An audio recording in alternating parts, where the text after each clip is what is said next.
Daily. Taste the Daily. ஒரு 50-60 ஆண்டுகளுக்கு முன்பு ஒரு குரல் தமிழகத்தில் ஒலித்தது. ஓடி வந்த இந்தி பெண்ணே கேள், நீ தேடி வந்த கோழையுள்ள நாடு இதுவல்லவோ என்று. ஆனால் இப்பொழுது அதே நிலையை பாஜக அரசு தமிழ்நாட்டில் உருவாக்கி ஒரு எழுச்சியை பெற வைக்க வைத்திருக்கிறது. எங்களுடைய உரிமை தொகை எங்களுக்கு திருப்பி தாருங்கள், எங்களுடைய அடுத்த தலைமுறையை காப்பதற்கு தமிழ்நாடு அரசு துடித்துக் கொண்டிருக்கிறது, அந்த உரிமையை பறிக்காதே. மோடி அரசே, எங்கெங்கெல்லாம் பாஜக இல்லாத மாநிலங்கள் ஆட்சி செய்கின்றனவோ அந்த ஆட்சிகளை எல்லாம் துன்புறுத்தும் வேலையிலும் பழிவாங்கும் வேலையிலே நீங்கள் ஈடுபட்டு இருக்கிறீர்கள். இதை வன்மையாக இந்த கூட்டத்தின் வாயிலாக கண்டிக்க கடமைப்பட்டிருக்கிறோம். மொழி என்பது ஒரு தேன்கூடு போன்றது. இதில் சுவையான இனிப்பும் இருக்கும், குளவி என்ற தேனீக்களும் இருக்கும். அதை தொட்டு பார்த்தால் தேனீக்களுடைய வலி எப்படி இருக்கும் என்று பாஜக இன்னும் உணரவில்லை.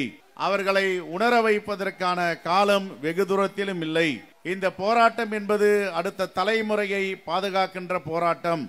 எங்களுக்கு கிடைக்க வேண்டிய உரிமை தொகை, தமிழ்நாட்டு மக்களுடைய வரி பணம், நாங்கள் கொடுக்கின்ற வரி பணத்தை பெற்றுக்கொண்டு எங்களுக்கு சேர வேண்டிய உரிமை தொகையை ஏன் தர மறுக்கிறீர்கள்? இன்று இந்தியாவில் ஜிஎஸ்டி வரி செலுத்தும் மாநிலங்களில் மிகப்பெரிய மாநிலமாக தமிழ்நாடு இருக்கிறது. 3வது மாநிலமாக இருக்கிறது.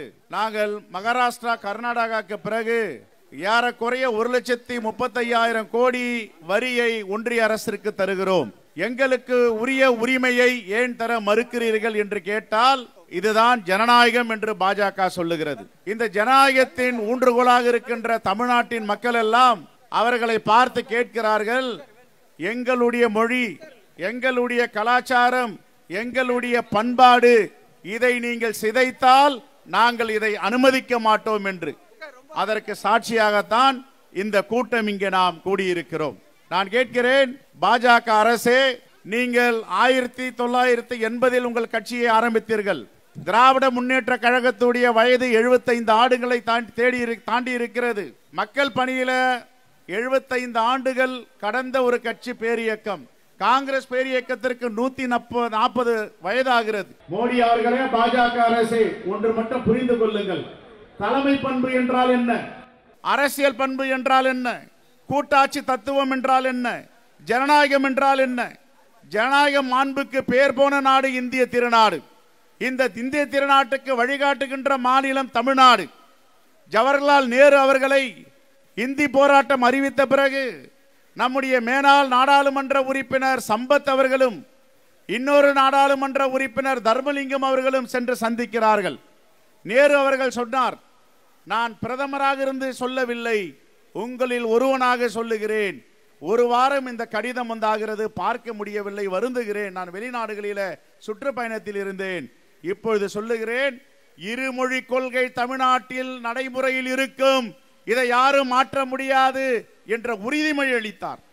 ஆனால் சம்பத் அவர்களும் தர்மலிங்கம் அவர்களும் மூத்த தலைவர்கள் வீடு வந்து சேர்வதற்குள்ளாக அவருடைய வீட்டில் கடிதம் இருக்கிறது, ஜவஹர்லால் நேரு அவர்கள் கைப்பட எழுதி கொடுத்திருந்தார். இதைத்தான் லால் பகதூர் சாஸ்திரியும் நாடாளுமன்றத்திலே சொன்னார். எங்களுடைய நேருஜி என்ன வாக்கு கொடுத்திருக்கிறாரோ, எதை ஒப்புக்கொண்டிருக்கிறாரோ, என்னுடைய ஆட்சி தொடர்ந்து இதை கடைபிடிக்கும், இருமொழி கொள்கை தமிழ்நாட்டில் நடைமுறைப்படுத்தும் என்று சொன்னார். மோடி அவர்களே, நாங்கள் கேட்கிறோம், இருமொழி கொள்கையை படித்தவர்கள் நாசாவிலே வேலை பார்க்கிறோம், இருமொழி கொள்கை படித்தவர்கள் உலக நாடுகளிலே வேலை பார்க்கிறோம்.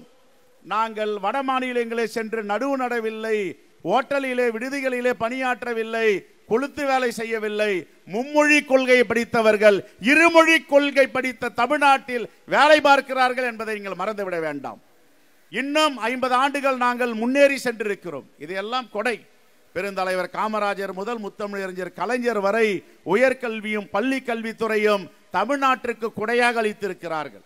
உலக நாடுகளுக்கு சென்றால் எங்க மருத்துவம் பார்க்கலாம் என்றால் தமிழ்நாட்டை கை காட்டுகிறார்கள்.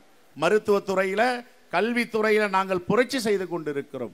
அது மட்டுமல்ல, அன்னை இந்திரா காந்தி அவர்கள் பிரதமராக இருக்கும் பொழுது 12ஆம் மாதம் 16ஆம் தேதி 1967ஆம் ஆண்டு ஒய்பி சவான் அவர்கள் உள்துறை அமைச்சர் நாடாளுமன்றத்தில் உரையாற்றும் பொழுது சொல்லுகிறார், நேருஜி அவர்கள் கொடுத்த வாக்குறுதியும் லால் பகதூர் சாஸ்திரி கொடுத்த வாக்குறுதியும் அன்னை இந்திரா காந்தி அவர்கள் தொடர்ந்து நடைமுறைப்படுத்துவார். இதில் எந்த மாற்று கருத்தும் கிடையாது. இருமொழி கொள்கை தமிழ்நாட்டில் தொடர்ந்து இருக்கும் என்று. என்ன உங்களுக்கு பிரச்சனை? எதற்காக இந்திய திணிக்க வேண்டும் என்று முயற்சி செய்கிறீர்கள்? ஒரு நாடு, ஒரு தேர்தல், ஒரு மொழி, ஒரு ரேஷன் அட்டை, சீனாவில உள்ளது போல ஒரு அதிபர் ஆட்சி. இந்த ஒரு அதிபர் ஆட்சிக்கும் ஒரு நாடுக்கும் ஒருபோதும் இந்திய மக்கள் இடமளிக்க மாட்டார்கள், உங்களுக்கு வாய்ப்பளிக்க மாட்டார்கள். இதை இறுதி எச்சரிக்கையாக இந்த கூட்டத்தில் இருந்து நாங்கள் சொல்லுகிறோம். இந்த கண்டன ஆர்ப்பாட்டம் கூட்டம் என்பது இது ஆரம்பம் அல்ல, இன்னும் தொடரும். இது முடிவும் அல்ல. தமிழ்நாட்டு மக்களுக்கு எப்பொழுதெல்லாம் பங்கம் வருகிறதோ, எப்பொழுதெல்லாம் இழுக்கு வருகிறதோ, எப்பொழுதெல்லாம் பின்னடைவு ஏற்படுவதற்கு நீங்கள் முயற்சி செய்கிறீர்களோ, அப்பொழுதெல்லாம் எங்களுடைய மாண்பு முதலமைச்சர் அண்ணன் தளபதி வெகுண்டு எழுவார். அவர் பின்னால் இந்தியா கூட்டணி வலிமையாக இருக்கிறது, இரும்பு கோட்டை போல் இருக்கிறது. உங்கள் கனவு என்றும் பலிக்காது என்பதை நீங்கள் உள்வாங்கிக் கொள்ள வேண்டும்.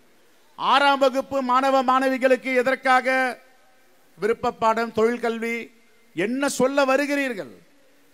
மனு சாஸ்திரம் ஒன்று இருந்தது, எங்கள் மூதாதையர்கள் அதை முறித்தெறிந்தார்கள். 6ஆம் வகுப்பில் நீங்கள் விருப்ப பாடத்தை தொழில் கல்வி எடுக்க வேண்டும் என்றால் செருப்பு தைப்பவன் செருப்பு தைத்துக் கொண்டு இருக்க வேண்டும், சகதிகளை சாக்கடையை வாரிக்கொண்டிருந்தவன் சாக்கடையை வாரிக்கொண்டு இருக்க வேண்டும். இதான் பாஜகவுடைய தத்துவம், இதுதான் RS உடைய கொள்கை கோட்பாடு. இதை திணிக்க தமிழ்நாட்டில் முயற்சித்தால் தமிழ்நாட்டு மக்கள் ஒருபோதும் வேடிக்கை பார்க்க மாட்டார்கள். ஒன்று மட்டும் சொல்லுகிறேன், நிறைவாக சொல்லுகிறேன், இது தமிழ்நாடு.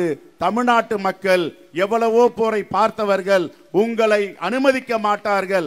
பாஜகவை RSS மட்டுமல்ல, பின்புற வழியாக இவர்களுக்கு ஊதுகுழலாக இருக்கிறார்களே, இவர்கள் சொல்லுவதை மறைமுகமாக செயல்படுத்திக் கொண்டு இருக்கிறார்களே, அவர்களுக்கும் 2026 தேர்தலில் டெபாசிட் இல்லை என்பதை தமிழ்நாட்டு மக்கள் உணர செய்வார்கள். ஆகவே இந்த கூட்டம் என்பது ஆரம்பம் அல்ல, இந்த கூட்டம் என்பது தமிழ்நாட்டுக்கு மட்டுமல்ல இந்தியாவிற்கு மிகப்பெரிய ஒரு வழிகாட்டியாக இருக்கும் என்று சொல்லி இந்த கண்டன ஆர்ப்பாட்டத்தை ஏற்பாடு செய்த திராவிட முன்னேற்ற கழகத்தின் தலைவர் அவர்களுக்கும், துணை முதலமைச்சர் அவர்களுக்கும், அமைச்சர் பெருமக்களுக்கும், மூத்த தலைவர்களுக்கும் என்னுடைய மனமார்ந்த நன்றியை தெரிவித்து விடைபெறுகிறேன். நன்றி, வணக்கம், ஜெய்ஹிந்த்.